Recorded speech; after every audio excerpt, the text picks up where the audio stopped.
안녕하세요. 반갑습니다. 유수아입니다. 네. 오늘도 여러분들의 숙면을 책임질 잔잔하고 흥미로운 이야기로 돌아왔습니다. 오늘 여러분들께 읽어드릴 거는 괴담이나 도시전설은 아니고요. 흥미로운 사실들에 대해서 알려드릴까 합니다. 미국의 DC 인사이드와 비슷한 사이트인 레딧이라는 곳이 있습니다. 거기에 오늘 내가 알게 된 것이라는 게시판이 있어요. 거기서 좀 흥미로운 사실들을 제가 몇 가지 추려왔습니다. 첫 번째, 미국 미시시피주의 운전면허 시험에는 실기시험이 없다. 아니 근데 상상이 안 되는데 운전면허인데 필기밖에 없어 그러면? 그게 가능한 말이에요 그게? 저도 운전면허가 있고 매일 출퇴근할 때 운전을 하지만 필기랑 실기는 그냥 아예 다른 분야거든요. 그래서 이게 가능한 건진 모르겠지만 한번 여러분들과 함께 그 사실을 한번 알아보도록 하겠습니다. 한번 보죠. 제가 지금 보고 있는 이 사이트는 미시시피 퍼스트 라고 하는 정부 사이트입니다. 상원 법안 2695호 의무적 운전자 교육에 대한 관련 법안인데요. 이 부분은 의회에서 아예 결정이 내려진 그런 법안에 대한 내용의 설명이에요. 그거에 대해서 한번 알려드리겠습니다. 상원 법안 2695에 대한 회의 보고서는 운전면허를 처음 취득하는 신청자가 면허를 취득하기 위해 운전자 교육 및 훈련 프로그램을 완료하도록 요구합니다. 라고 해서 운전면허가 관련되어 있는 법규 안내사항입니다. 이 밑에 보시면은 이런 내용이 써 있습니다. 현재 미시시피 주에서는 운전면허를 취득하기 위한 요건이 매우 적습니다. 처음으로 운전면허를 취득하는 신청자는 필기시험과 시력검사에 합격해서 학습 허가증을 취득해야 하며, 그러면 신청자가 도로시험에 합격하지 않고도 운전면허증으로 즉시 업그레이드 할 수 있습니다. 2020년 이후로 도로시험이 필요하지 않다 라고 적혀 있습니다.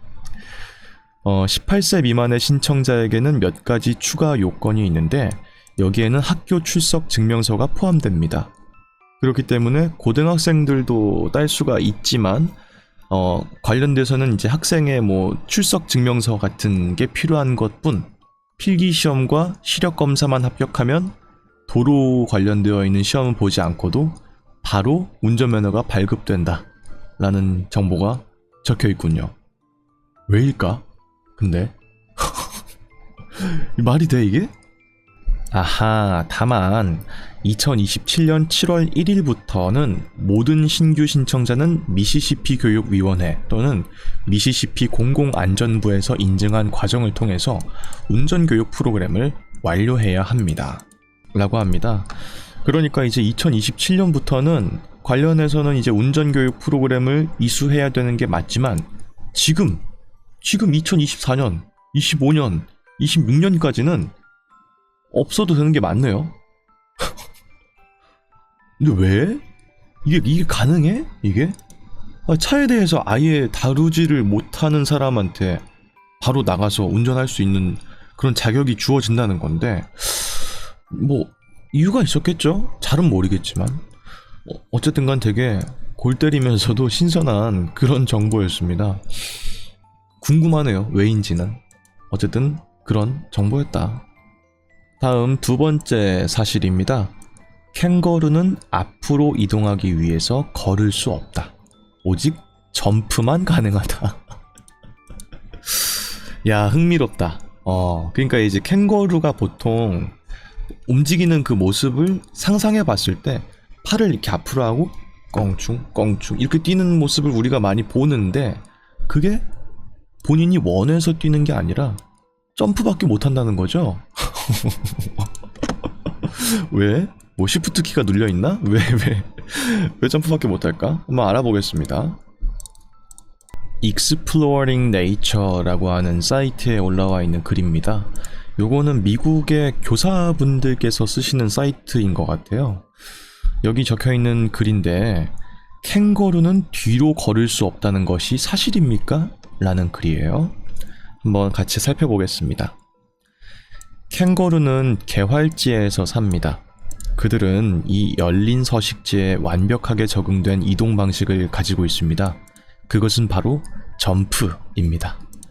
이것은 도약 운동이라고 하고요. 이게 캥거루가 움직이는 방식입니다. 거대한 뒷발과 긴 꼬리로 균형을 맞추며 그들은 한 번의 도약으로 최대 30피트까지 점프할 수 있습니다. 그들은 점프하도록 만들어진 생명체입니다. 또한 놀라운 민첩성으로 좌우로 빠르게 움직일 수 있습니다만 두껍고 근육질의 꼬리 때문에 뒤로 점프할 수가 없습니다.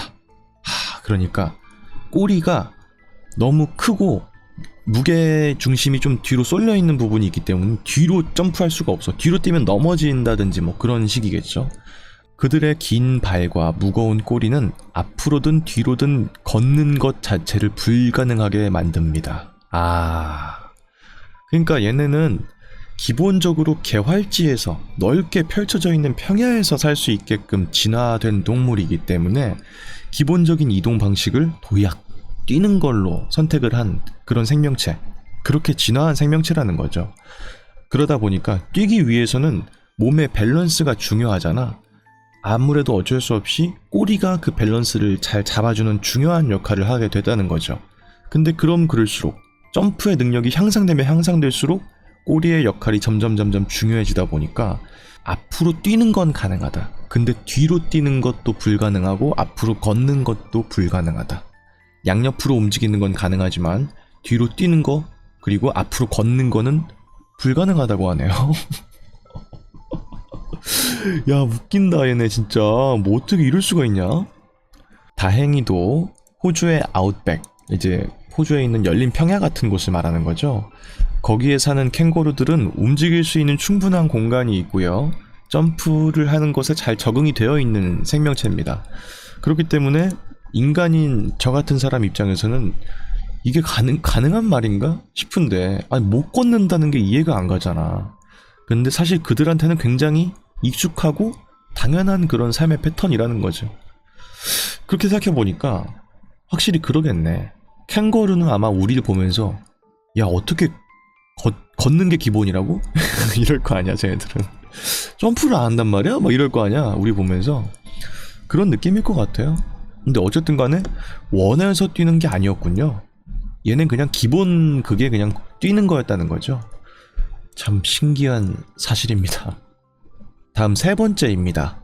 서유럽에는 가내에서 발생한, 그러니까 집에서 발생한 여러 일들을 벌에게 알려주는 벌에게 전하기라는 문화가 있습니다. 우리 집에 만약에 막내 아들이 있는데 걔가 결혼을 하게 됐어. 그러면은 벌한테 가서 알려준다는 거예요. 우리 막내 아들이 이번에 결혼해 라고. 아니면 집안에 어떤 어르신이 돌아가시면은 이번에 할아버지가 돌아가셨어, 이렇게 벌한테 알려주는 그런 문화가 있다는 겁니다. 한번 사실인지 한번 알아보도록 하겠습니다. 지금 보고 계시는 이 사이트는 영문 위키피디아입니다. Telling the bees, 그러니까 꿀벌에게 말하기, 벌에게 전하기 라는 문서인데요. 한번 알아보겠습니다. 서유럽의 전통입니다. 벌들에게 가내에서 발생한 사망, 출생, 결혼, 그리고 주인의 집에서의 이탈과 귀환을 포함한 중요한 사건에 대해서 이야기하는 관습입니다. 이 관습이 생략되거나 잊혀지고 벌들이 애도를 하지 않으면 벌들이 벌집을 떠나거나 꿀 생산을 멈추거나 죽는 것과 같은 처벌을 받을 것이라고 믿었습니다. 그러니까 이게 일반적인 그런 집에서 하는 건 아닌 것 같고, 양봉 같은 걸 집에서 하거나 하는 그런 가정에서는 본인 집에서 일어난 대소사 같은 그런 일들을 본인이 키우는 벌들에게 알려주지 않으면 벌들이 벌집을 떠나거나 혹은 꿀을 더 이상 만들지 않거나 죽는, 집단 폐사하는 그런 거라는 생각을 했나 봐요. 옛날 사람들은 와, 이거 되게 신기하다. 어떻게 이런 생각을 했을까? 그 밑에는 역사와 기원에 대해 적혀 있습니다. 이 관행의 기원에 대해서는 알려진 바가 거의 없습니다만 벌이 자연세계와 내세를 연결할 수 있는 능력에 대한 고대의 개념에서 느슨하게 유래되었거나 영감을 받았다는 근거 없는 추측은 있습니다. 라고 해서 이게 확실하진 않지만 벌은 약간 사후 세계와 현실의 자연 세계를 오고 가는 그런 동물로 약간 취급을 받았나 봐요. 그러니까 그런 약간 신비한 존재로서 사람들한테 약간 각인되어 있는 동물이었다는 거죠. 19세기 중반 링커셔 보고서 중에 하나는 다음과 같이 기록합니다. 모든 결혼식과 장례식에서 그들은 벌들에게 웨딩 케이크나 장례식 비스킷 한 조각을 주면서 동시에 결혼한 당사자나 죽은 당사자의 이름을 알려줍니다. 만약에 벌들이 집안에서 일어난 결혼에 대해서 모르게 된다면, 그러니까 정보를 알려주지 않으면 매우 화가 나서 주변에 있는 사람들을 다 쏘게 되고요. 만약에 집안에 있는 사람이 사망한 사실을 알려주지 않게 되면은 병이 나고 많은 벌들이 죽는다 라고 사람들이 의례 말을 해왔다는 거죠. 19세기 중반에. 또 이 밑에는 흥미로운 사실이 있는데요. 엘리자베스 2세 여왕이 사망한 후, 최근이죠. 굉장히 최근이죠. 왕립 양봉가 존 채플은 버킹엄 궁전과 클래런스 하우스의 벌들에게 여왕의 서거와 찰스 3세의 즉위를 알렸습니다. 그러니까 이제 왕립, 그 국가에서 어떤 하고 있는 양봉가였던 분께서는 이제 엘리자베스 2세 여왕이 사망한 다음에 그 사실을 벌들에게 알렸다. 그리고 찰스 3세가 새롭게 왕으로 이제 즉위가 되게 되었다라는 사실을 벌들에게 알렸다는 거예요.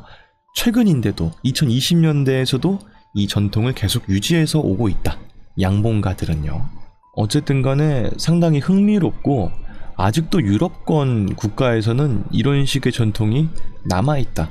물론 이제 진짜로 뭐 꿀벌들이 뭐 1000벌을 내리거나 갑자기 집단 폐사하거나 그런 일들이 그냥 집안에서 발생한 일을 알리지 않는다고 해서 발생하지는 않겠죠. 하지만 그만큼 벌들을 거의 가족의 구성원인 것처럼 다루고 서로 의지했다는 점에서는 되게 귀엽고 되게 보기 좋지 않아요? 그죠? 그리고 만약에 집안에 누군가가 사망을 하게 되면은 벌들에게도 뭐 비스킷 같은 거를 줬다는 거. 그 결혼을 만약에 하게 되면은 결혼 케이크를 한 조각 줬다는 거가 너무 귀여워. 그래서 되게 신기하네요. 물론 벌들이 사람들이 이렇게 가까이 살갑게 대한다는 걸 알 수 있을지 없을지는 잘 모르겠지만 그냥 저는 제가 생각했을 때 같은 생명체라면 그냥 느낄 수 있을 것 같거든요. 아, 이렇게 나를 되게 친근하게 대해주는구나 라는 게. 그래서 마음이 잘 전달됐을 것 같아요. 이런 전통은 되게 귀엽고 되게 좋네요. 어쨌든 간 되게 흥미로운 사실이었습니다. 게다가 최근까지도 엘리자베스 2세 여왕이 사망한 다음에도 왕립 양봉가들은 이런 전통을 지금도 유지해오고 있다는 점에서 되게 놀랍기도 합니다. 다음 이야기입니다. 시드마이어가 게임의 이름 앞에 본인의 이름을 넣게 된 이유는 로빈 윌리엄스의 충고 때문입니다. 라고 하는데, 시드마이어는 여러분들께서 그게 누군데? 하실 수 있지만 문명 있죠, 게임. 아바예 투예 둘리에 빙구니에 투예 투 그 있잖아. 막 문명하셨습니다 한 그 짤. 그게 이제 문명인데 원래 이름은 시드마이어의 문명이거든요. 그 개발자의 이름이 앞에 붙어 있는 거죠. 근데 그렇게 본인의 이름을 게임 앞에 넣게 된 이유가 이제 미국의 영화 배우인 로빈 윌리엄스의 충고 때문이었다는 거예요. 그래요? 처음 아는 사실인데 한번 알아보겠습니다. 이건 또 뭘까, 이건 또. 지금 보고 계시는 이 페이지는 위키피디아의 영문 문서고요. 시드마이어의 해적들이라고 하는 그 게임에 대한 문서입니다. 이제 1987년에 이제 코모도어 64라고 하는 게임기이자 뭐 개인용 컴퓨터로 발매된 게임인 것 같은데요. 해적과 관련되어 있는 그런 게임인가 보네. 보면 이쪽에 있는 게 게임 화면인 것 같죠? 근데 아주 초기 버전의 그런 게임의 형태이기 때문에 사실상은 이제 그래픽이랄 것도 상당히 단촐한 그런 모습인 걸 알 수가 있습니다. 근데 어디에 그런 내용이 나와 있는지 한번 보겠습니다. 이 밑에 보시면 개발에 대한 이야기가 적혀 있습니다.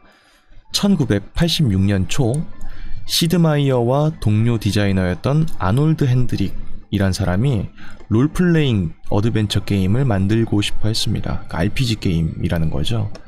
지금 발매되어 있는 이름은 파이러츠, 그러니까 해적들이라는 이름으로 발매가 됐는데 원래는 파이러츠 오브 더 스페니쉬 메인이라는 이름으로 발매하려고 했어. 근데 왜 시드마이어의 해적들로 이제 나오게 되었느냐?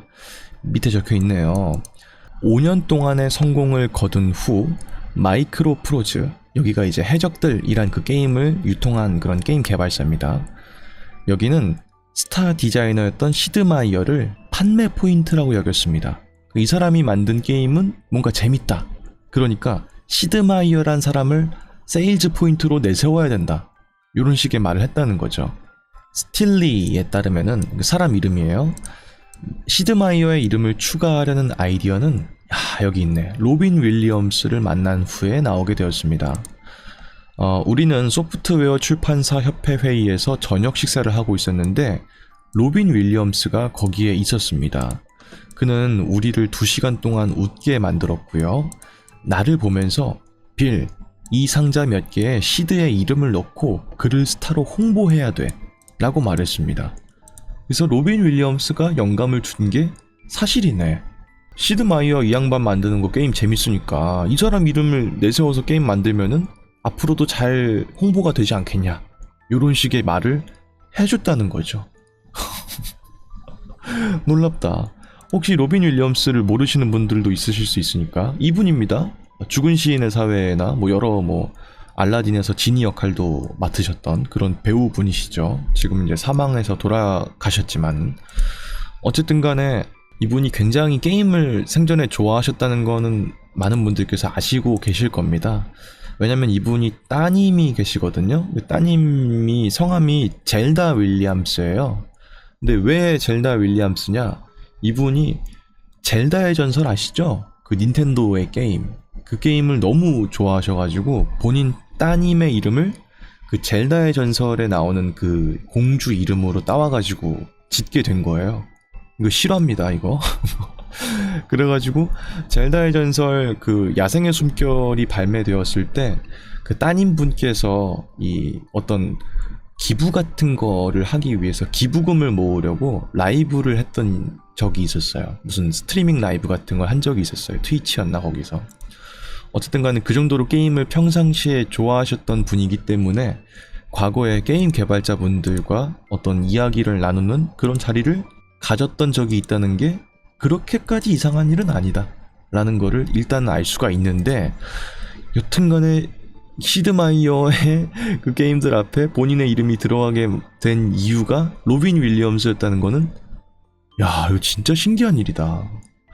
제가 그 레딧에 글을 좀 봤는데 댓글에 달려있는 그 여러가지 이유 중에 그것도 있었대요.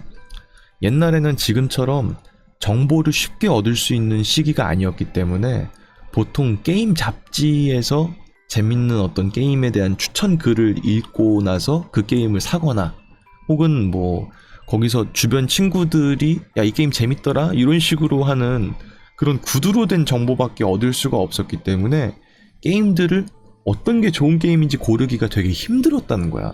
그러니까 어떤 메이커나 이름값 같은 걸 통해서 다른 게임과 다르다는 거를 많이들 어필을 했대요. 근데 아마 시드마이어도 그런 이름을 쓴 이유가 그래서 그런 거인 것 같아요. 본인만의 브랜딩을 위해서 이름을 게임 앞에 넣게 된 것 같다 라는 말씀을 또 드립니다. 어쨌든 간에 되게 신박하다. 재밌네요. 다음 이야기입니다. 민물에도 해파리가 있다. 이 해파리는 가끔 인간을 쏘기도 하는데 그 효과가 너무 미미해서 그냥 사람들은 돌 비슷한 것에 쓸린 거라고 생각한다. 라고 하는 거죠. 그러니까 보통 해파리는 약간 바다나 이런 데에서 살고 있는 생물이고, 그런 해파리들 중에서 가끔 해안가로 떠내려오는 아이들도 있는 거죠. 근데 그게 이제 사람과 닿게 되거나 하면은 독이 있기 때문에 굉장히 막 화상 비슷한 그런 상처를 남기는데, 이게 바다에만 있는 게 아니라 민물에도 있다는 겁니다. 한번 어떤 내용인지 같이 한번 살펴보죠. 이 내용은 영문 위키피디아에 적혀있는 내용입니다. 크라스페다쿠스타 소어르비라고 하는 어떤 그냥 종인 것 같아.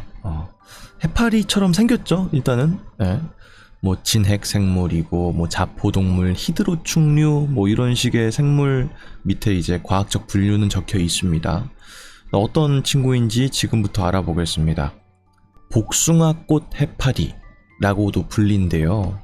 담수 히드로축류이다. 담수니까 이제 흐르지 않는 뭐 약간 바다 같은 물은 아닌 곳에서 살고 있는 그런 해파리라는 거겠죠. 중국의 양쯔강 쪽이 원래 원산지인 이 종인가 봐요. 근데 현재는 전 세계의 담수에서 모두 발견되고 있는 그런 종이다. 이 해파리는 직경이 20에서 25mm. 2.5cm네. 야, 이거는 모를 수밖에 없겠다. 약 1인치 정도고요. 반구보다는 약간 다소 납작한 모양새를 가지고 있고, 종 모양의 가장자리 주위에 400여 개의 촉수가 빽빽하게 모여 있습니다. 이 해파리는 물벼룩과 요강류를 포함한 동물성 플랑크톤을 먹고 사는 생명입니다. 보통 사냥은 촉수를 쏘는 형태로 이제 한다고 하고요. 이 해파리는 촉수를 쫙 뻗은 채 적합한 먹이가 촉수를 만질 때까지 기다리는 방식으로 사냥을 합니다.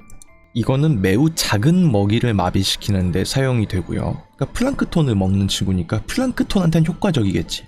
근데 인간의 피부를 뚫을 수 있는지에 대한 능력의 여부는 입증되지 않았습니다.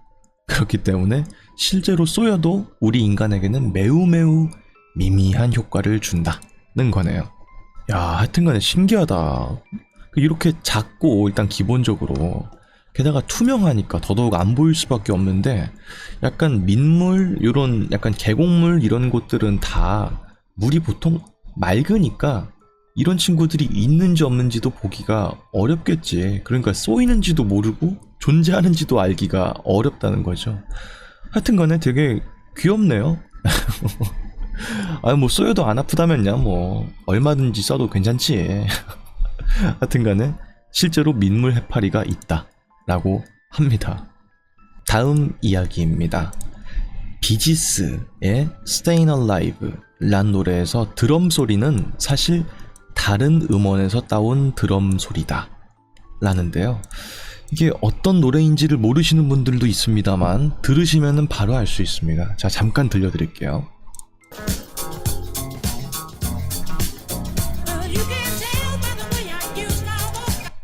여기까지. 저작권 때문에 이상은 어렵습니다. 어쨌든 간에 이거는 대부분 많이 아시죠? 네, 이런 노래입니다. 근데 이 드럼 비트가 쿵치타치 쿵치타치 하는 게 사실은 다른 노래에서 따온 드럼 소리라는 거죠. 어떻게 된 건지 지금부터 한번 알아보도록 하겠습니다. 네, 지금 보고 계시는 이 페이지는 위키피디아 영문 문서입니다. 비지스라는 그룹의 Stayin' Alive 라는 노래에 대한 이야기인데요.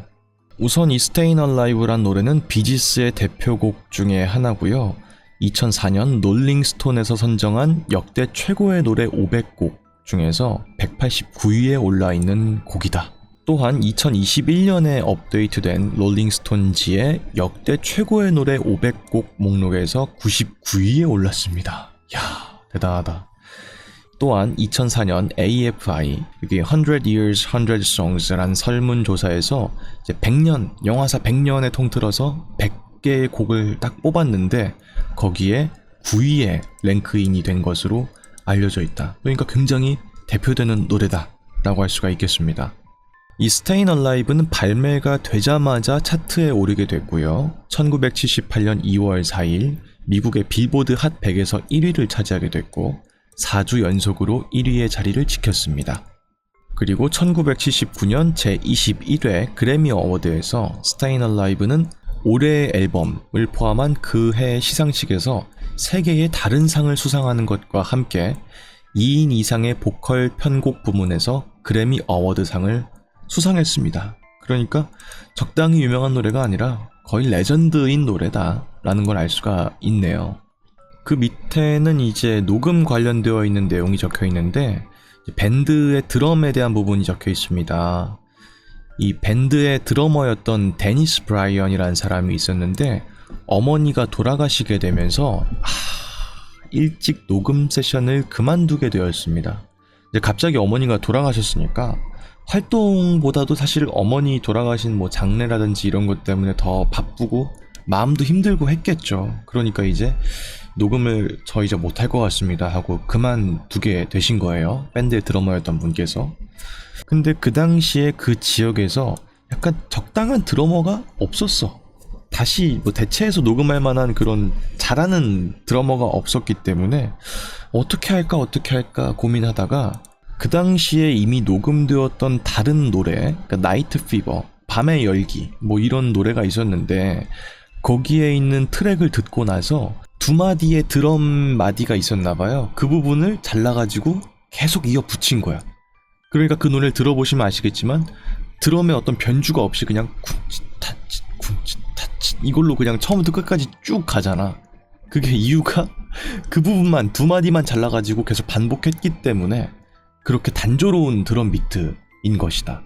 근데 그 부분이 되게 역설적으로 더 드럼이 더 나서지 않고 계속 절제되게 딱딱딱딱 정해진 것만 딱 해주니까 사람들로 하여금 더 둠칫둠칫하게 만드는 그런 효과가 있었다는 거겠네요. 그래서 비지스는 농담 삼아서 이 곡의 드러머가 버나드 루페다 라는 식으로도 말을 하고 다녔대요. 근데 이제 그 뒤에 루페가 아마도 루프를 이제 약간 이름처럼 바꿔서 부른 부분이었겠죠.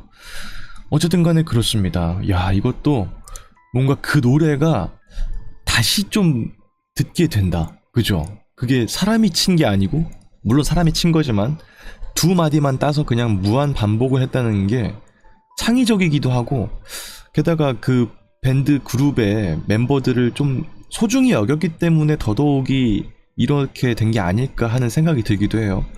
왜냐면 약간 적당히 다른 사람으로도 대체할 수 있었으면은 굳이 이렇게까지 하지 않았을 거 아니에요. 이제 그만큼 그 밴드 멤버에 대해서 존중을 해준 것도 있고, 그 밴드 멤버가 굉장히 정확하고 그 밴드가 원하는 정도의 딱 그 정도만 드럼을 잘 치는 분이었겠죠.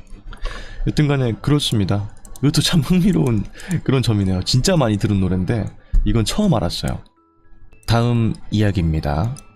수백 개의 인간 유골로 둘러싸인 호수가 있다.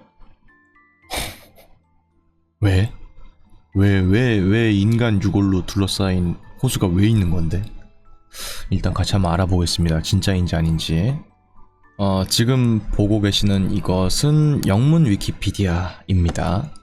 루프쿤드라고 하는 호수인데 스켈레톤 호수라고 나와 있네요. 진짜로. 왜일까? 일단은 어디에 있는 것이냐? 인도 우타라칸드 주에 있는 곳이래요. 인도에 있는 호수네. 빙하 호수라고 합니다. 깊이가 약 3m인 루프쿤드는 호수 가장자리에서 발견된 수백 개의 인간 해골로 널리 알려져 있습니다. 진짜네. 눈이 녹으면은 바닥에서 인간 해골의 유해가 보입니다. 초기 조사에 따르면 일부 사람들은 이것이 9세기에 갑작스럽고 격렬하게 발생했던 우박폭풍 때문에 한 무리의 사람들이 죽은 반전설적인 사건의 유해라고 믿고 있습니다만, 이후 과학적인 연구에 따르면 이 유해는 서기 800년경과 서기 1800년경의 두 가지의 독립적인 사건으로 사망한 세 개의 별개 무리의 집단 사람들로 추정이 됩니다. 이 해골들은 1942년 난다 대비 국립공원의 산림경비원이었던 하리키샨 마드왈이라는 분 때문에 재발견이 되게 되었습니다. 처음에 영국 당국은 이 유해들이 숨겨진 일본 침략군의 사상자일 것이다 라고 우려했습니다만 이 유해들이 일본군인 것 치고는 너무 오래된 것을 알게 되었습니다. 그러니까 최초에 발견되었을 때 당시에는 세계대전 중인 그런 시대였기 때문에 그러니까 일본군이 약간 몰래 침투하려다가 사망해서 이렇게 유해가 발생한 건가? 뭐 이런 식의 생각을 했다는 거죠. 근데 딱 봤을 때 이미 백골화가 너무 진행되었다든지 하는 식의 이유 때문에 뭔가 일본군의 시체치곤 너무 오래된 것 같지 않냐? 이런 식으로 생각을 하게 됐고, 그래가지고 그때부터 더 주목을 받게 됐다는 건데요. 이 유골들과 함께 나무 유물, 철제 창촉, 가죽 슬리퍼, 이건 딱 봐도 그냥 엄청 오래됐을 것 같은데 반지 같은 것들도 같이 발견이 됐습니다. 근데 내셔널 지오그래픽 팀이 2003년에 약 30개의 이 유해들을 회수했을 때 일부 뼈대에는 여전히 살이 붙어있는 상태였습니다. 아니 그렇게 오래됐다면서 어떻게 이렇게 보존이 잘 돼 있어? 뼈에 살점 같은 것도 붙어있는 상태였다는 거죠. 근데 내가 봤을 때 아마 이 인도의 좀 추운 지방 쪽인 것 같고 자꾸 자주 얼고 녹고 하는 그런 지대이기 때문에 비교적 잘 보관이 된 게 아니었을까 하는 생각은 일단 들긴 듭니다. 우선 그 호수 지역에서 300명 이상의 유해가 발견되게 되었습니다. 인도의 인류학 조사국은 1950년대에 유골에 대한 연구를 수행하게 됐고요. 그 샘플 중에 일부는 데라둔에 있는 인도 인류학 조사국 박물관에 전시가 되어 있습니다. 근데 유골을 연구한 결과 두부 부상, 이제 머리 쪽을 뭔가 세게 부딪혔다든지 그런 게 발견됐다는 거죠. 일부 출처에 따르면은 이러한 부상은 위에서 떨어진 둥근 물체에 의한 것이었고 사망자들의 일반적인 대부분의 사망 원인이 다 같았다. 두부 부상 때문에 사망한 것으로 확인이 되었다. 그래서 연구원들은 피해자들이 지역의 전설과 노래에 묘사된 것처럼 갑작스럽게 발생한 우박에 맞고 단체로 사망한 것이다 라는 식의 결론을 내리게 되었습니다. 야, 그러니까 그냥 이 지역에서 뭔가 들려오는 소문 같은 것들, 저기 호수에 왜 이렇게 유해들이 많아요 했을 때 그냥 동네에서 구전되어 왔던 그런 거 있잖아요. 그러니까 어느 날에 우박 폭풍이 막 떨어졌는데 그걸 맞고 마을 주민들이 한 번에 다 죽어버렸어. 이런 식으로 그냥 떠내려오는 그 이야기가 실제로 맞았다는 거죠. 하긴 그것도 어쨌든 간에 역사의 어떤 그런 기록 같은 거니까 그냥 그게 구전되었다 뿐이지. 어쨌든 그게 사실이었다는 것이죠. 근데 이제 문제는 이제 보존에 대한 문제입니다. 이 유골들이 정기적으로 분실되는 것에 대한 우려가 커지고 있습니다. 보존 조치를 만약에 취하지 않으면은 앞으로 몇 년간의 뼈대가 점차 사라질 수 있다는 우려가 제기되고 있기도 합니다. 왜냐면 아까 앞서 말씀드렸지만은 이쪽 지역이 워낙 트레킹 코스로 유명한 곳이기 때문에 지나가면 사람들이 이거 집에 안 가져가고 싶겠습니까? 그게 되게 기념비적인 느낌이잖아. 물론 깨림칙하긴 하지만 이런 거를 또 언제 손에 넣을 수가 있겠어요. 그러니까 사람들이 막 가져간다는 거지. 이런 부분에 있어서는 좀 보호를 할 필요가 있다는 것입니다. 여튼간에 그렇습니다. 이렇게 히말라야 이 인근 쪽에 이런 식의 호수가 있다는 거는 또 완전 처음 알았네요. 근데 진짜 뭔가 가면은 되게 엄청 기묘할 것 같아. 뭔가 인간의 유해들이 막 이렇게 있는 호수라면은 이 호수에 뭔가 있나? 이런 생각이 일단 들 것 같기도 하고 가까이 가고 싶진 않을 것 같아요. 일단 기본적으로 뭔가 되게 위험한 느낌일 것 같아서. 여튼간에 그런 신비한 호수가 있다. 다음 이야기입니다. 인간은 혀의 위치에 따라서 맛을 다르게 느낀다 라는 말은 사실 무근이다 라고 합니다. 과학 교과서에서 이 미래 세포? 막 이런 걸로 해가지고 혀 그림이 이렇게 있고 어디는 쓴맛, 어디는 신맛, 어디는 뭐 어떤 단맛 이런 걸 느낀다 라고 배웠거든요. 근데 나는 그걸 배우면서 되게 이상하다고 생각했어. 아니 여기 찍든 다 똑같이 단맛이 나는데? 라고 생각했는데 교과서에서 그렇다고 하니까 그냥 그런가 보다 라고 생각했거든요. 근데 일단 그 말은 사실 무근이라는 거죠. 뭐 어떻게 된 일인지 한번 지금부터 같이 알아보도록 하겠습니다. 지금 보고 계시는 이 게시글은 National Library of Science라고 하는 미국의 정부 사이트입니다. 여기에 이제 미래 지도와 미각 인지의 공간적 조절이라고 하는 내용인데요. 한번 같이 살펴보겠습니다.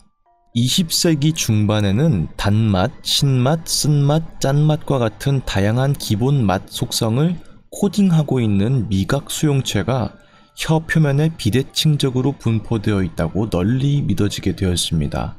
근데 현재는 신뢰를 잃게 되었다. 즉 그게 20세기 중반쯤에는 그게 이제 기본이다. 요쪽에서 더 그런 맛을 더 많이 느낀다. 그렇게 혀는 이미 진화해 왔다. 뭐 이런 식의 미래 지도 같은 게 있었는데 그게 지금은 완전히 신뢰도를 잃은 방식이라는 거죠. 우선은 단맛 수용체는 혀의 앞면에 많이 위치되어 있다라고 했었고요. 쓴맛을 느끼는 수용체는 혀의 뒷면에, 그리고 짠맛과 신맛을 감지할 수 있는 수용체는 혀의 양측면에 위치한다고 여겨지게 되었습니다. 우선은 관련되어 있는 연구 같은 것들이 1900년대 초반 그리고 중반 때 있었는데 그런 연구 결과를 기반으로 이제 뉴스 기사 같은 게 나가게 된 거예요. 근데 그 기사를 보고 나서 교과서나 이런 곳에서 차용을 하게 됐고 교과서에 혀 지도가 등장하게 되는 그런 실수가 발생한 것 같다. 야, 되게 어이없다. 그러니까 물론 그런 연구도 있었고 그런 연구를 기반으로 한 신문 기사 같은 것들도 있었지만은 그거를 그냥 교과서에 실어버린 거야? 그리고 아무도 의심하지 않은 거예요, 그거에 대해서? 현대 연구에 따르면은 5가지의 기본 맛, 이제 쓴맛, 단맛, 짠맛, 신맛, 감칠맛, 이거를 감지할 수 있는 미각 수용체가 모두 혀의 표면에 다소 특이한 방식으로 분포되어 있는 것이 밝혀지게 되었습니다. 또한 미각 수용체는 연구 결과, 연구 대상이었던 연조개 그리고 후두를 포함한 구강의 다른 곳에서도 존재하는 것으로 파악이 됐다. 혀만 맛을 느끼는 게 아니라 여러 후두나 이런 구강 구조물들에서도 맛을 느낄 수 있다는 겁니다. 여튼간에 그렇습니다. 그러니까 혀뿐만이 아니라 우리 인체는 구강의 많은 다양한 곳들에서 맛을 느끼게 이제 되게 있고 특정한 혀의 위치에서만 특정 맛을 느끼는 것은 아니다. 그리고 그 출처는 물론 관련된 연구 결과가 있긴 했지만은 그렇게 신뢰를 지금까지도 할 만한 그런 연구 결과는 아니다 까지도 알 수가 있었습니다. 아니 그러니까 만약에 진짜 뭐 단맛을 혀 앞쪽에서만 느끼는 거면은 사탕만 먹어도 바로 알 수 있잖아요. 그냥 사탕 먹으면은 솔직히 다 달지 앞에만 달지 않잖아. 그러니까 나는 옛날에도 이상하다 생각했어. 근데 뭐 교과서에 나와 있으니까 그냥 그런가 보다 하고 살아왔지만은 어쨌든 간에 교과서도 다 믿으면 안 돼. 다 사람이 쓰는 거고 하니까 실수도 있을 수 있고 그런 거라는 거죠. 당연히 그냥 맞나 보다라고 생각하는 거 이젠 좀 지양할 필요가 있다 라는 교훈도 주는 그런 사건이었다고 할 수가 있겠습니다. 다음 이야기입니다. 방금 알아본 거랑은 거의 대척되는 이야기인데요. 메기는 온몸으로 맛을 느낄 수 있다. 얘는 또 어떻게 된 거야? 왜 어떻게 온몸으로 맛을 느낄 수가 있는 거야 도대체? 한번 알아보겠습니다. 신기한데? 네, 지금 보시는 이 사이트는 더 로그라고 하는 캘리포니아주의 낚시 관련되어 있는 사이트인 것 같아요. 거기 나와 있는 정보입니다. 기이한 사실, 메기는 맛을 느낄 수 있는 몸을 가지고 있습니다 라는 글입니다. 국립보건원에 따르면 성인의 평균 미래가 2000개에서 4000개 사이라는 걸 알고 계셨나요? 그 숫자가 많아 보일지 몰라도 가장 많은 미래를 가진 동물에 비하면 적습니다. 그 이유는 이 메기의 미래는 입 너머로 뻗어서 몸 전체로 있기 때문입니다. 고양이와 비슷한 수염 때문에 이름이 붙여진 큰 물고기인 메기는 이제 미국은 이제 메기를 캣피쉬라고 합니다. 그래서 그렇습니다. 일반적으로 야, 이 뭐 몇 개야 이게? 10만 개 이상의 미래를 가지고 있습니다. 와, 사람의 몇 배야 그러면은?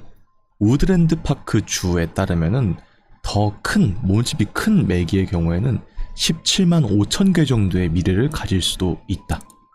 미뢰라는 것은 맛을 구성하는 분자를 감지하는 세포에 의해서 형성된 감각기관을 말합니다. 이것은 메기의 몸 전체에 위치하지만 입을 둘러싼 내쌍의 수염에 가장 집중되어 있습니다. 메기의 수염이 사실은 미각을 가장 잘 느끼는 그런 수용체라는 것입니다.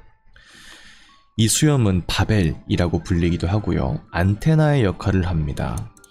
몸을 따라 나 있는 수천 개의 싹과 함께 수염은 물고기가 음식이 근처에 있을 때를 감지하고 정확한 위치를 알아낼 수 있게 해줍니다. 야, 이것도 신기하다. 보통은 후각이나 시각이 발달돼서 사냥을 하는 게 일반적인 생명체들의 사냥 방식인데 얘는 미뢰, 맛의 느낌으로 상대방이 어디 있는지를 알 수 있다는 거예요. 야, 무섭다 이거 좀. 어떻게 이럴 수가 있지? 진흙투성이인 흐린 물에 사는 것을 선호하는 저서성 물고기인 메기는 어둠 속에서 먹이를 찾는 데 적응을 하게 되었습니다. 메기는 물론 시력은 있습니다만 미뢰가 있기 때문에 먹이를 사냥하는 데 시력은 필요하지 않습니다. 기본적으로 서식지가 어둡고 약간 진흙이고 이런 곳들에서 사는 생명체였기 때문에 시각보다 미각 쪽이 좀 더 발달되어 있다 라는 거네요. 미뢰가 풍부하면 동물이 미량의 음식도 감지할 수 있는 능력이 커집니다. 예를 들어서 고도로 발달된 미각은 가시성이 낮은 곳에서 사냥하는 메기에게 필수적입니다. 과학자들은 메기가 시각적 단서가 없이도 먹이를 잡을 수 있지만 미뢰가 작동하지 않는 메기는 쉽게 먹을 수 없다는 것을 발견했습니다. 그러니까 이제 그만큼 미뢰 세포에 대한 의지를 많이 하는 생명체다. 미뢰가 많이 발달하지 않은 메기는 스스로 사냥하는 능력이 떨어진다 라는 거네요.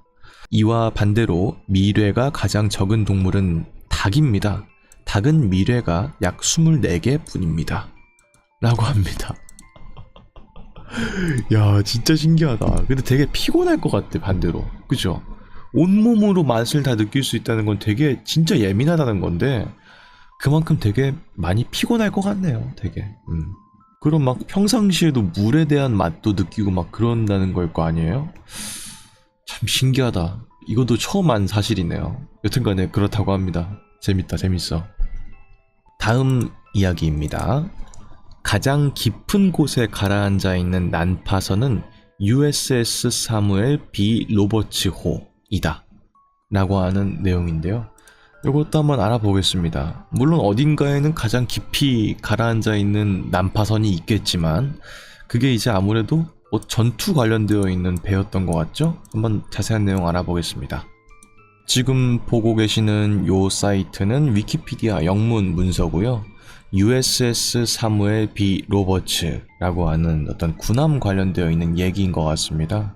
1944년 10월 25일에 사마르 해전 중에서 침몰하게 됐다고 하고요. 난파선으로 발견되게 된 건 2022년 6월 22일이라고 합니다. 야, 길이가 이 총신이 93m야. 배가 거의 한 100m 되는 거예요. 진짜 크다. 존 C 버틀러급의 구축함의 호위함이었습니다. 특정적인 배를 호위하는 그런 배였다는 거죠. 제2차 세계대전에서 사용된 배였습니다.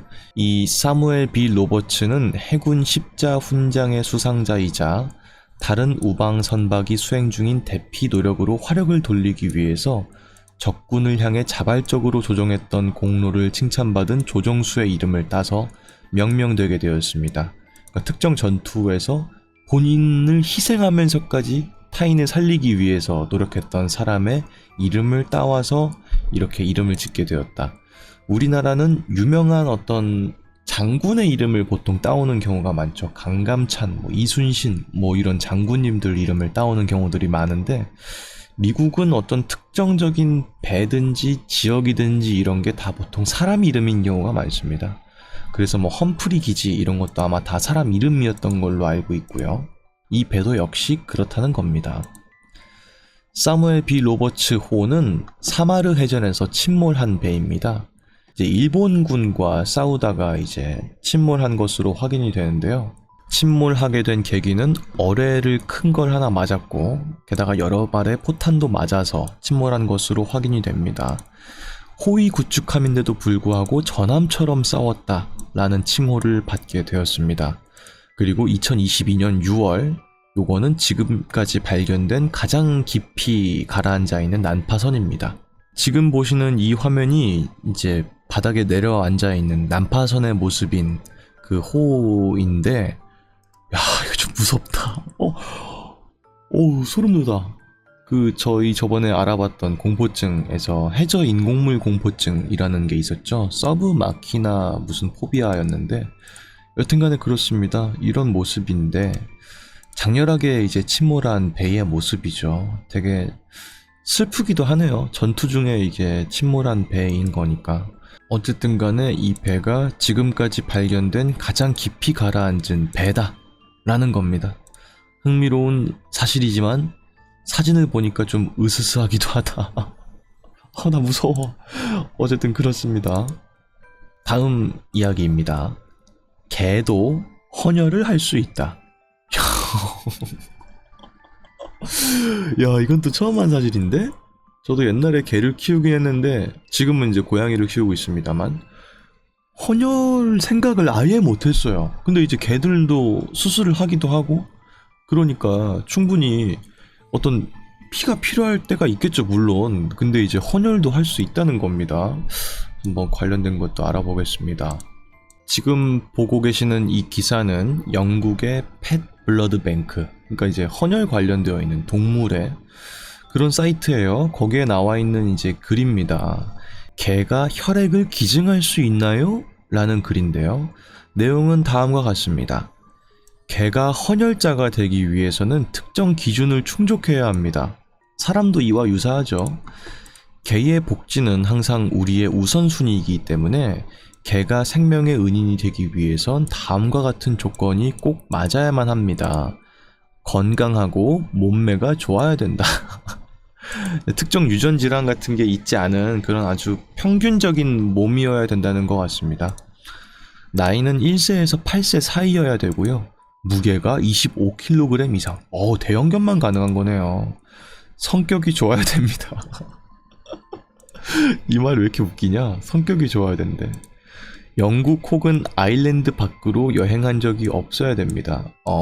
이건 아무래도 우리도 약간 파주나 이런 특정 지역에 갔다 오거나 하면 헌혈을 못하죠. 관련해서 이제 모기나 이런 것들의 위험성이 있어서였던 것 같아요. 여튼간에 그렇습니다. 1년차 부스터 접종 후 백신 접종 또는 연간 적정 검사를 받은 견종만 가능하다. 또한 마지막으로 어떠한 약도 먹지 않고 있는 상태인 개들만 헌혈을 할 수 있다고 합니다. 야, 사람들도 보통 그렇죠. 이제 헌혈도 이제 사람의 어떤 성별 그리고 몸무게에 따라서 헌혈할 수 있는 양이 다릅니다.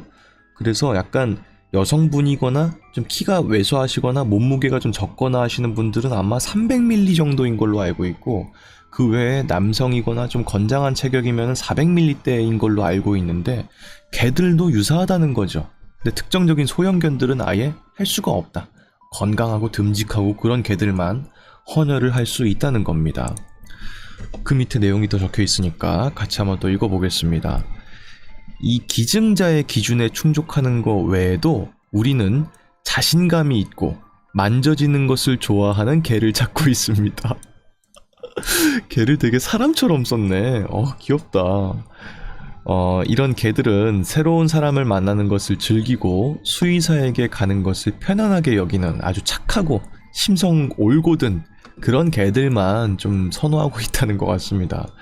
그러니까 헌혈하는 게 일단은 피를 빼는 건데 사람들도 거부감이 있지만 동물들도 굉장히 거부감이 있을 거 아닙니까? 그러니까 약간 좀 성격이 많이 좀 예민하거나 그런 친구들은 헌혈 자체가 힘들기 때문에 이렇게 약간 좀 외향적이면서도 성격 좋고 그런 친구들을 좀 위주로 받고 있다는 것 같습니다. 귀하의 개는 기증 과정에 기꺼이 참여하고 행복해야만 하고요. 행동을 통해서 이를 증명할 수 있는 개여야만 합니다. 우리는 귀하의 개가 우리를 찾아오는 것을 좋아하고 혈액 기증자가 되는 것을 즐기면서 이 과정에 대해서 열정적이기를 바랍니다.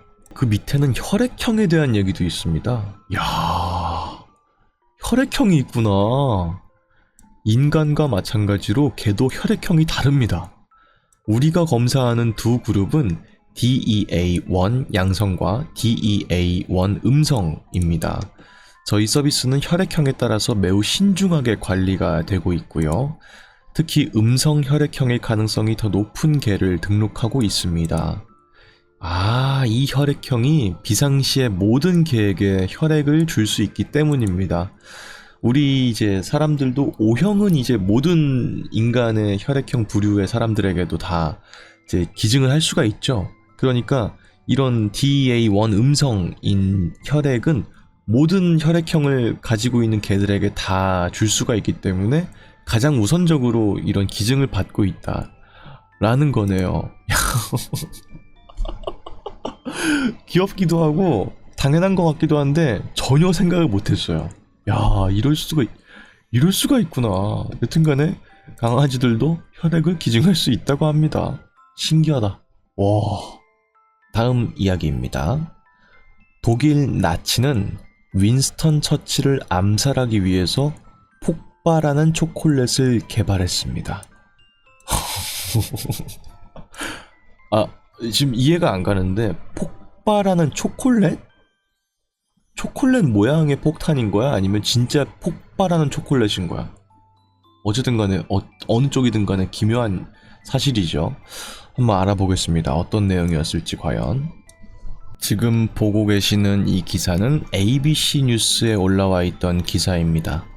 독일 나치는 폭발하는 초콜릿으로 윈스턴 처칠을 암살할 계획이 있었다 라는 제목의 기사인데요. 한번 내용을 알아보죠.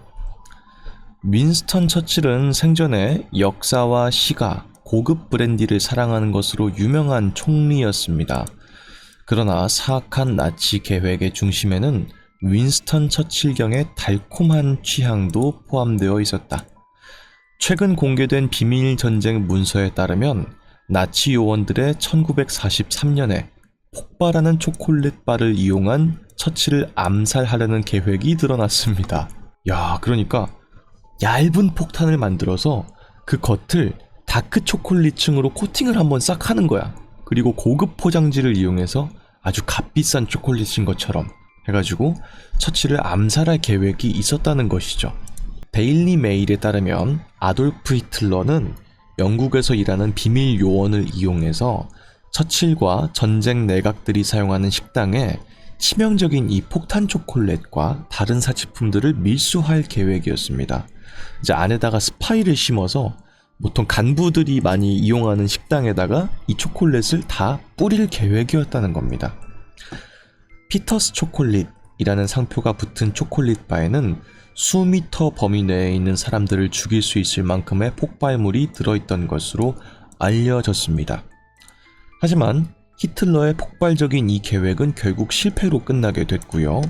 이 음모를 알아차리고 MI5의 가장 고위 정보 책임자 중 한 명인 빅터 로스차일드 경에게 알린 영국 스파이에 의해서 저지가 되게 되었습니다. 실제로 계획이 이행될 뻔했는데 관련된 걸 미리 알아차린 비밀 첩보국의 정보원에 의해서 이 계획이 저지가 되었다는 겁니다. 로스차일드는 예술가 로렌스 피시에게 초콜릿의 포스터 크기 이미지를 그려서 대중들에게 초콜릿을 조심하시오 라는 포스터도 만든 적이 있다. 야, 이거 기가 막힌다. 이게 웃으면 안 되는데, 야, 어떻게 이럴 일이 있었나 하는 생각이 드니까. 그리고 제가 이런 좀 신기한 정보들을 이렇게 알아보는 시간을 가지면서 항상 공통적으로 느끼는 건데, 나는 왜 30년을 살면서 이런 재미난 사실들을 다 몰랐을까 하는 그런 생각도 들어요. 그러니까 좀 웃음이 나네. 지금 알아본 이 폭발하는 초콜릿은 나치가 처칠을 암살하기 위해서 꾸몄던 계획이지만 반대로 히틀러의 경우에는 1944년 7월 20일 독일 저항 세력이 독재자를 암살하기 위해 벌였던 발키리 작전의 일환으로 폭발하는 서류 가방에 맞아서 거의 죽을 뻔했다는 서로가 이제 암살을 하기 위해서 이런 암투를 꾸미는 그런 시기였다는 거죠. 워낙이 이제 각국의 우두머리들이니까 이 얼마나 삼엄하겠습니까, 그 경비가. 그 일반적인 방법으로 죽이기는 너무 어려우니까 위장한 폭발물을 이용해서 서로를 암살할 계획들을 각국에서 서로가 서로에게 하고 있었다는 겁니다. 특히 방금 말씀드렸던 이 발키리 작전은 이제 작전명 발키리라는 동명의 영화도 있습니다. 톰 크루즈가 주연했던 그런 영화였거든요. 재밌어요. 한번 보시면 좋을 것 같습니다. 물론 이뿐만 아니라 우리나라도 옛날에 이제 일본의 치하에서 벗어나기 위해서 독립운동가 분들께서 여러 위장된 폭발물들을 다 이용했던 기록은 다 남아있죠. 도시락 폭탄이라든지 뭐 여러 가지. 그래서 그 당시엔 되게 흔한 그런 거였나봐요. 이렇게 어떤 전혀 다른 엄폐물인 것처럼 해서 폭탄으로 해서 상대방을 암살하는 그런 것들이 꽤나 흔한 소재가 아니었나 하는 생각이 들기도 합니다. 야, 이 당시에 그런 각국의 우두머리들은 진짜 온갖 것들을 다 기피하고 되게 예민하게 받아들이고 했겠다는 생각이 들기도 하네요. 다음 이야기입니다. 인명 구조견들의 사기 진작을 위해서 가짜 구조 작전을 벌인 적이 있었다. 그러니까 이제 사람을 구하기 위해서 어떤 폭파 현장이나 사고 현장에 침투되는 그런 인명 구조견들의 사기 진작을 위해서 가짜로 진짜인 것처럼 꾸며놓은 그런 구조 작전을 벌인 적이 있었다는 거죠. 야, 이건 또 뭔지 한번 또 알아보겠습니다. 이 기사는 라이언 컨트리 서플라이라고 하는 어떤 강아지 관련되어 있는 정보들이 올라오는 사이트인 것 같습니다. 거기에 나와 있는 글인데요. 9.11 테러 관련된 얘기였구나. 한번 읽어볼게요. 세계무역센터 남북타워가 무너지게 됐을 때 10,000명이 넘는 비상구조대원들이 생존자들을 돕고 공격으로 실종된 사람들의 시신을 수습하기 위해서 달려갔습니다. 10,000명의 구조대원 중에서 300개가 넘는 수색 및 구조견과 핸들러 팀이 있었습니다. 이 팀들은 당시에 전국에서 다 오게 된 거였고요. 이 구조팀들 중에서 일부는 도시 구조 훈련을 받았었고 절반 이상은 더 넓은 황무지에서의 구조 임무를 위해서 훈련을 받은 견종들이었습니다. 이 9.11 테러 이후 2주 이상의 기간 동안에 이 구조견들은 수색을 계속했습니다. 평균 10일 동안 12시간씩 일했습니다. 이거 되게 엄청나게 아이들이 많이 혹사를 당했구나. 물론 사람을 구하는 게 되게 우선적인 그런 작업이었기 때문에 어쩔 수 없이 좀 많이 좀 혹사를 당한 것 같아요. 이 개들 중에 다수는 수색을 하는 동안에 상처, 긁힘, 열사병, 화상 같은 것들을 입었습니다. 하지만 안타깝게도 이런 수색에도 불구하고 잔해에서 구출된 생존자는 20여 명에 불과했습니다. 마지막 생존자는 캐나다에서 은퇴한 경찰견이었던 트래커가 이 붕괴 후 27시간 만에 잔해에서 구출한 사람이 마지막이었다. 결론적으로 봤을 때 이제 공격을 당하고 붕괴를 해서 27시간 정도면 약 하루 만에 구출된 사람이 마지막 생존자였다는 거죠. 근데 이제 구출 작전은 2주 이상이나 했기 때문에 사실상 한 12일, 13일 정도는 그냥 성과가 딱히 없지만 일단 구조를 했던 것으로 확인이 된다는 겁니다. 대부분의 구조견들과 핸들러들이 살아있는 생존자를 구조하도록 훈련을 받았기 때문에 많은 개들이 시체를 잇따라 발견한 후 금세 우울증의 증상을 보이기 시작했습니다. 그러니까 이 개들은 생존자를 구출하는 게 우선적으로 교육되고 훈련된 개들이었는데 이렇게 구출하는 작전을 하면 할수록 생존자는 없고 사망자들만 발견이 되니까 애들이 우울증에 빠지는 거야. 여기 사람 있어요 해가지고 딱 갔는데 사망한 사람들만 나오니까 애들이 급속도로 우울증에 빠지는 거예요. 개들도. 야, 이건 또 신기하네. 어쨌든 간에 이로 인해서 여러 핸들러들, 그러니까 이제 이런 구조견들을 다루는 사람들입니다. 그 핸들러들이 개들의 기분을 북돋기 위해서 가짜 발견 구조 작전을 시작하게 되었습니다. 야, 신기하다. 그러니까 이제 자꾸 애들이 점점 우울증에 빠지고 되게 슬퍼하고 그러니까 어떻게 하면 얘들을 좀 사기를 좀 진작을 시킬 수 있을까 하는 그런 의미에서 생각해 봤을 때 가짜 구출 작전을 한번 해보자. 그래서 사람이 그냥 숨어 있는 거죠. 그 찾아달라 이런 식으로 일부러 가짜 흉내를 내서 애들을 사기를 좀 북돋는 그런 작전을 벌이기도 했다는 겁니다.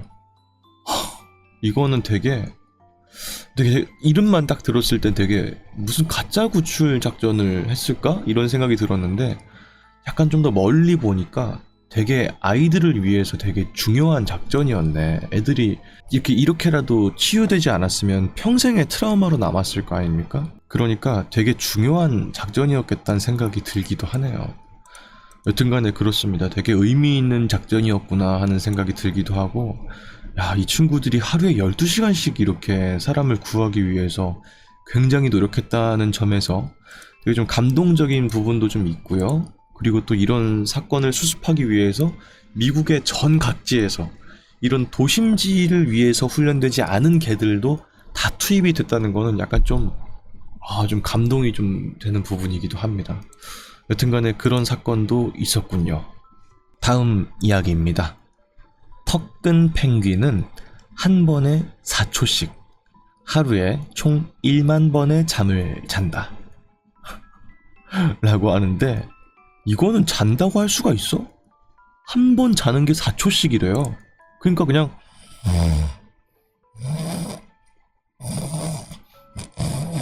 이 정도가 그냥 자는 거야. 그래서 깨는 거지. 뭐야, 꿈이었구나 이러고 다시 이렇게 하루에 1만 번을 잔다. 야, 힘들겠다 이렇게 자면은. 어쨌든 간에 어떤 내용인지 한번 알아보도록 하겠습니다. 보고 계시는 이 화면은 위키피디아 영문 문서입니다. 턱근 펭귄에 대한 내용이고요. 남극에 서식하고 있는 펭귄이라고 합니다. 남태평양과 남극해의 다양한 섬과 해안에서 서식하는 펭귄의 종입니다. 이 턱근 펭귄이라는 이름은 머리 아래에 있는 좁은 검은색 띠에서 유래가 되었습니다. 이게 마치 검은색 헬멧을 쓴 것처럼 보이기 때문에 다른 펭귄들과 식별할 수 있는 그런 특징 중에 하나이기도 하다라는 건데요. 사진을 보시면 아시겠지만 이런 식으로 뭔가 모자를 위에 쓰고 있는 것처럼 진짜 그러네. 턱근을 뭔가 하고 있는 그런 느낌의 펭귄이라는 걸 알 수가 있습니다. 눈은 약간 좀 무섭다. 눈이 왜 이렇게 무서워? 이게 완전 400안이네? 어쨌든 그렇습니다. 밑에 써있네. 턱근 펭귄은 일반적으로 펭귄의 종 중에서 가장 공격적이고 성격이 나쁜 종으로 간주가 됩니다. 제가 말씀드렸죠. 눈이 벌써 눈이 마음에 안 들어. 이게 성격 좋은 펭귄들의 눈이 아니에요. 어쨌든 400안이더라고. 되게 싸나워 보이더라고. 관상은 과학이다. 이 밑에는 이제 잠에 대한 내용도 적혀 있습니다. 턱근 펭귄은 하루에 10,000회 이상의 미세 수면을 취합니다. 이를 4초 동안의 수면으로 이제 기록을 하고 있고요. 이 수면은 반구와 반구 사이에 느린 파동 수면이 모두 가능합니다. 그러니까 렘 수면이 아닌 일반적인 깊은 수면도 다 2~4초 안에 가능하다는 것 같습니다.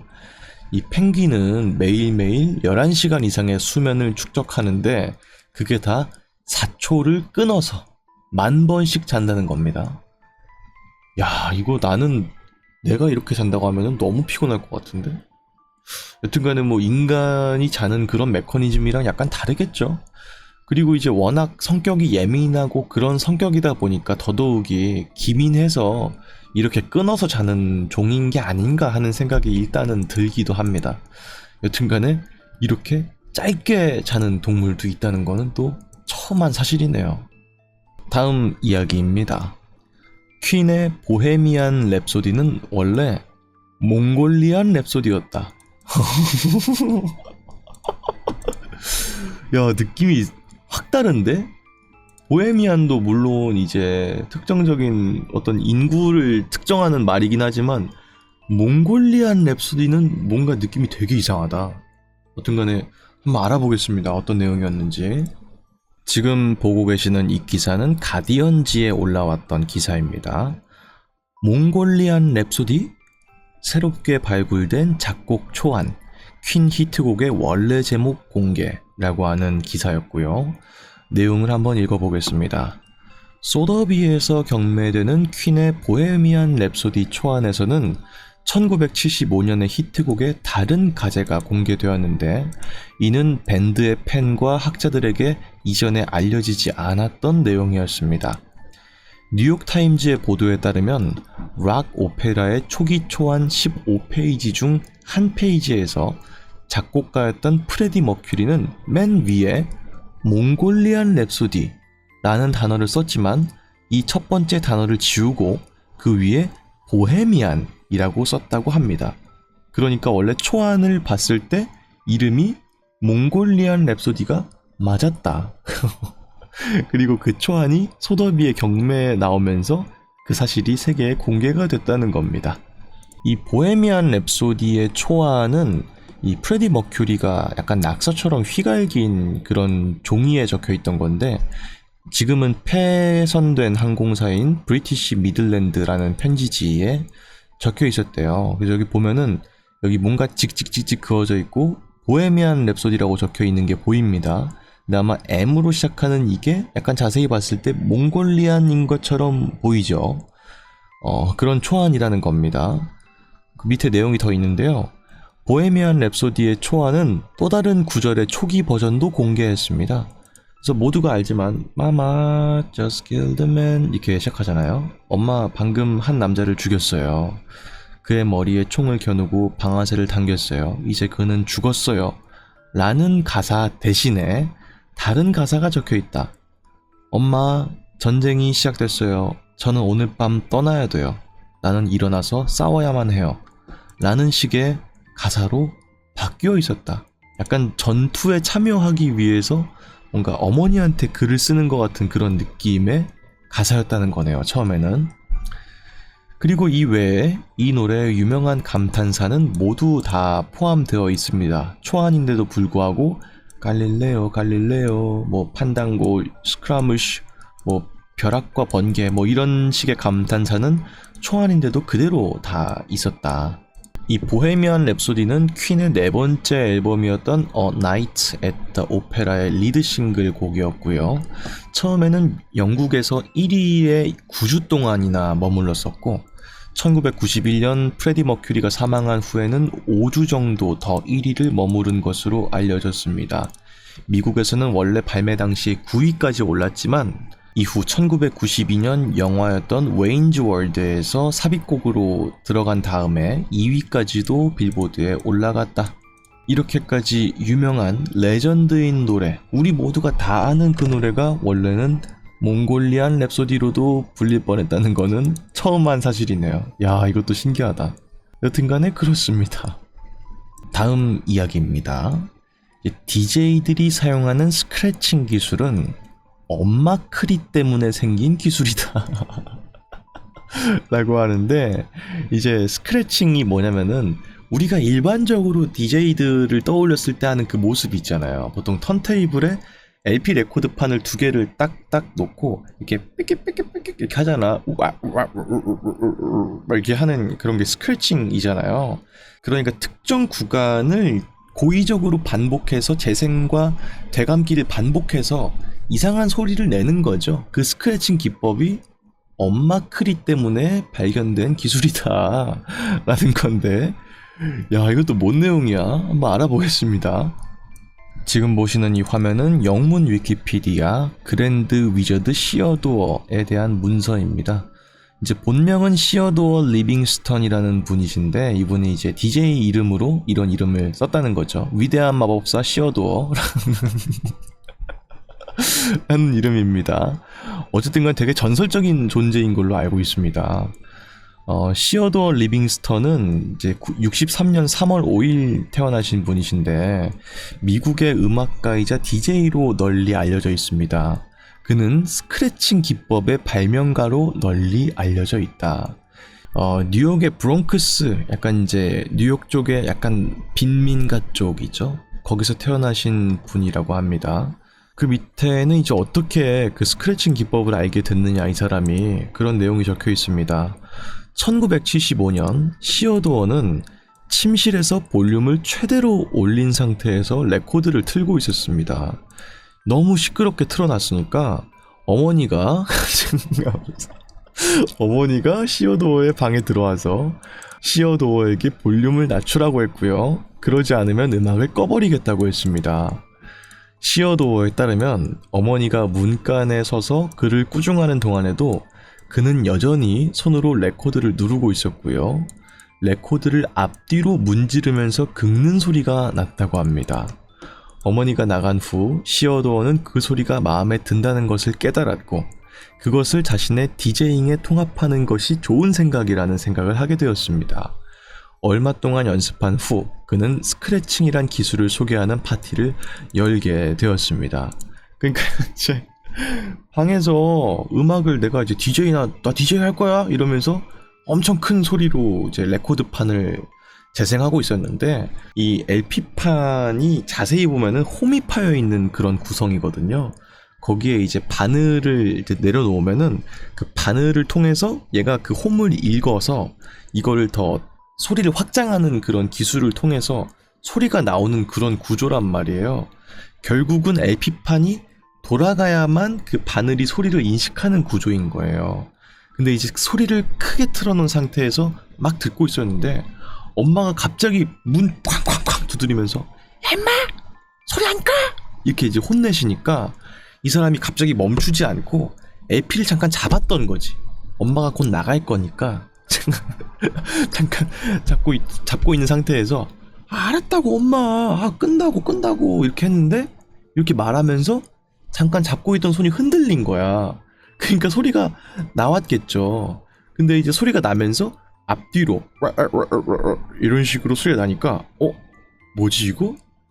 재밌는 기술인데? 이러면서 나중에 자기가 DJ 할 때 써먹어야겠다 이런 식으로 발명하게 된 게 스크래칭 기술의 초기 버전이다 라는 건데, 야, 이거는 진짜 시어도 어머님께 감사드려야겠네요. 이거 어머니가 노래 끄라고 안 했으면은 이런 기술은 지금도 없었을지도 모르겠어요. 여튼간에 진짜 되게 재밌다. 이런 되게 지금 사실은 DJ분들이 다 기본으로 다 하는 부분이면서 동시에 이게 리믹스를 하기도 하고 하는 부분에 꼭 필요한 그런 부분인데, 이게 엄마크리가 아니었으면 없었을 기술이다 라는 걸 생각해 봤을 때 되게 신박하기도 하고 진짜 재밌네요. 네. 다음 오늘의 마지막 이야기입니다. 여성용 청바지의 주머니는 남성용 청바지 주머니 크기의 절반밖에 되지 않는다. 그래요? 야, 확실히 저는 이제 항상 저는 원래 큰 옷을 입고 다니지만 어쨌든 간에 주머니에 손을 넣고 다니는데 큰 불편함이 없었는데, 여성분들 청바지 주머니에 손을 넣을 일이 없으니까 몰랐는데 절반 정도밖에 안 된다는 거죠? 사실인지 한번 알아보겠습니다. 야, 처음 알았네. 지금 보고 계시는 이 기사는 스텔라라고 하는 어떤 패션 잡지인 것 같아요. 여기 올라와 있는 기사인데, 새로운 연구에 따르면 여성의 바지 주머니는 남성의 바지 주머니의 절반 크기라고 합니다 라고 하는 기사입니다. 내용을 한번 읽어보겠습니다. 모든 여성의 삶에서 가장 큰 기쁨 중에 하나는 주머니가 달린 멋진 치마나 드레스를 찾는 것입니다. 그러니까 그 정도로 실용적인 주머니가 달린 치마나 드레스가 적다는 거겠죠. 우리 중 얼마나 많은 사람이 휴대전화가 커져서 절망했을까요?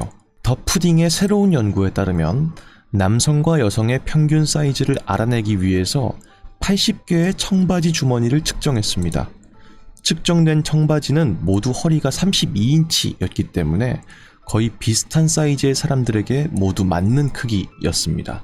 그러니까 이제 80개 정도의 브랜드의 청바지를 다 모아서 32인치 허리 크기를 가지고 있는 청바지의 주머니 사이즈를 다 측정을 한 거죠. 근데 그 결과가 어떻게 나왔는지 아십니까? 공식적으로 여성의 주머니는 남성의 주머니의 거의 절반 크기입니다. 평균적인 여성 청바지의 주머니는 아래로 5.6인치, 가로 6인치고요.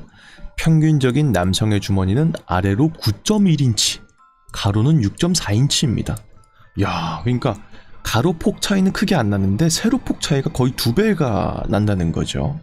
더 푸딩은 여성의 청바지 앞주머니의 40%만이 3대 스마트폰 브랜드의 휴대폰을 넣을 수 있다는 것을 알게 되었습니다. 그래서 40%의 주머니만이 휴대폰을 온전하게 넣을 수 있는 크기였다. 반면에 남성 청바지의 주머니들은 휴대폰이 쏙 들어가는 크기, 게다가 들어가고도 남죠. 이런 거를 알 수가 있었다. 손을 넣었을 때도 여성분들은 주머니가 다 들어갈 수가 없는 크기인데 남자들은 손목까지도 거의 들어갈 정도의 주머니 크기인 것을 알 수가 있습니다. 이제 이런 이유가 있는데 역사적인 이유가 있다고 합니다. 중세시대에는 남녀 모두가 허리에 묶고 필요한 물건들을 가득 채운 가방을 착용했습니다. 근데 수세기 동안에 허리와 치마가 작아지게 되면서 이런 묶은 주머니를 위한 공간이 없어지게 되었고요. 핸드백이 탄생하게 됐다. 옛날에는 남자고 여자고 간에 다 허리춤에다가 가방을 채우는 그런 습성이 있었는데 수세기 동안에 이제 옷도 점점 핏하게 바뀌고 하니까 주머니나 이런 것들은 최소화하는 식으로 이제 의류가 진화를 하게 된 거죠. 그 과정에서 여성들의 핸드백도 발명이 되게 되었다. 1954년 크리스찬 디올이라는 디자이너이자 동명의 브랜드를 가지고 있는 이 분께서는 남자들은 물건을 넣을 수 있는 주머니가 있고 여자는 장식용 주머니가 있다 라고 말했는데 이는 여성과 그들의 옷차림에 대해서 알아야 될 모든 것을 말해줍니다. 그러니까 이제 되게 유명한 브랜드의 디자이너도 남자의 주머니는 물건을 넣을 수 있는 주머니가 맞고 여자의 주머니는 장식용이다 이런 말을 했을 정도니까 주머니가 여성용 바지에는 상당히 그냥 구색만 갖춘 정도였다는 거죠. 그래서 지금까지도 대다수의 많은 브랜드들이 여성용 주머니는 상당히 작게 만드는 그런 관례가 있다는 것인데 지금에서야 지금 알게 된 건데 여성분들이 갤럭시 플립을 되게 좋아하시잖아요. 그게 휴대폰이 반으로 접혀서 주머니에 쏙 들어간다는 이유였거든? 나는 근데 볼 때마다 이해가 안 되는 거야. 아니 만약에 폴드를 사는 거면 이해를 하겠어. 가로로 넓어지는 거니까. 근데 플립은 원래 크기가 작아지는 건데 무슨 의미가 있나 이런 생각을 했거든요. 근데 이유가 있었네. 여성분들은 주머니가 작으니까 반으로 접히는 휴대폰이 필요했던 거야. 야, 이제 알았습니다. 이제 여성분들이 왜 주머니에 들어가는 휴대폰을 좋아하는지. 실제로 주머니가 작기 때문에 대다수 스마트폰 브랜드 3대 브랜드의 휴대폰은 안 들어간다는 거죠. 그러니까 접히는 휴대폰을 사는 이유가 있었다는 거네. 어쨌든 간에 그렇습니다. 이런 부분들은 좀 개선이 됐으면 좋겠는데요. 근데 왜 안 되는 걸까? 약간 옷에 약간 태가 좀 망가지나? 그런 이유일 것 같아요. 왠지 남자분들은 핏하게 입는 경우가 거의 없는데 여성분들은 청바지를 좀 핏하게 입는 경우들도 꽤 있으니까 그런 태 때문에 그럴 거란 생각이 일단은 들긴 해요. 그래서 만약에 실제로 그렇게 큰 주머니면은 안 예쁘다고 생각할 수도 있어. 입기에 뭔가 핏이 좀 안 나니까. 여튼간에 그렇습니다. 이것도 정말 새롭게 알게 된 신박한 사실이었다.